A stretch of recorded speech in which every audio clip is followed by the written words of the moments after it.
حضور کی ایک حدیث میں حضرت معاذ بن جبل رضی اللہ تعالیٰ عنہ سے مروی ہے، تو حضور نے، ویسے تو بہت طویل روایت ہے، وہ میں اس وقت ساری روایت بیان نہیں کر سکتا، حضور نے پوچھا حضرت، اس لیے کہ اس وقت خاص حالات ایسے ہو گئے تھے کہ حضور کی طبیعت میں بڑی بشاشت تھی حضرت معاذ بن جبل کے لیے رضی اللہ تعالیٰ عنہ۔ ایک سوال تو انہوں نے حضور سے کیا تھا، حضور نے اس کا جواب دے دیا۔ پھر حضور نے مزید دریائے سخاوت جوش میں آیا، حضور نے فرمایا وَإِن شِئْتَ حَدَّثْتُكَ يَا مُعَاذ بِرَأْسِ هَذَا الْأَمْرِ وَقَوَامِهِ وَذَرْوَةُ السَّنَامِ مِنْهُ۔ اے معاذ، اگر تم چاہو تو میں بتاؤں کہ ہمارے اس دین کی جڑ کیا ہے اور ہمارے اس دین کا تنا کیا ہے۔ قوام، یہ درخت جو ہے نا، آپ کو معلوم ہے، درخت کی مثال سامنے رکھیے کہ درخت کی ایک جڑ ہے اور درخت کا ایک تنا ہے جس کے اوپر پھر آگے شاخیں ہوں گی، اس میں پتے آئیں گے، اسی میں پھل یا پھول لگیں گے۔ وہ قوام ہے، کھڑا رکھنے والی شے۔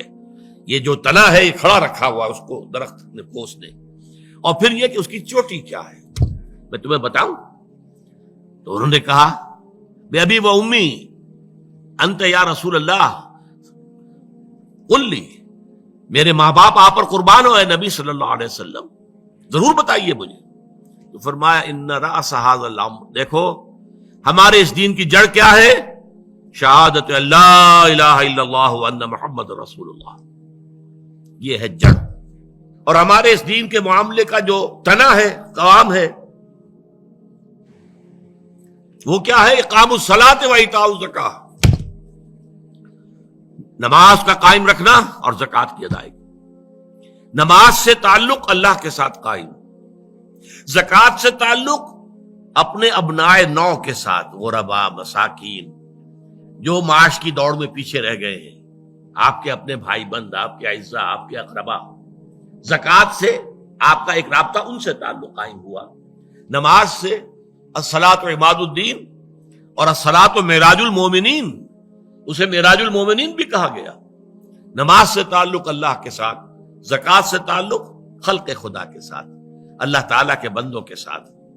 اور یہاں زکوٰۃ کا جو لفظ آ گیا تو نوٹ کیجئے، پہلے جو فرمایا تھا وَآتَ الْمَالَ عَلَىٰ حُبِّهِ ذَوِي الْقُرْبَىٰ وَالْيَتَامَىٰ وَالْمَسَاكِينَ وَابْنَ السَّبِيلِ وَالسَّائِلِينَ وَفِي الرِّقَابِ، اور یہاں فرمایا وَآتَ الزَّكَاةَ، اس کا مطلب یہ دو علیحدہ چیزیں ہیں۔ پہلے جو فرمایا ہے وہ نفل ہے، وہ ادا کرنا ہے زکوٰۃ کے علاوہ۔ اس لیے ایک حدیث میں بھی آتا ہے، حضور نے فرمایا صلی اللہ علیہ وسلم ان فی المال لحقا سوی الزکاۃ، دیکھو مسلمانوں، یہ نہ سمجھ بیٹھنا کہ تم نے اپنے مال میں سے زکوٰۃ نکال دی تو بس اللہ کا حق پورا نکل گیا، نہیں نہیں، ان فی المال لحقا سوی الزکاۃ، تمہارے اموال میں اللہ کا حق ہے زکوٰۃ کے علاوہ بھی۔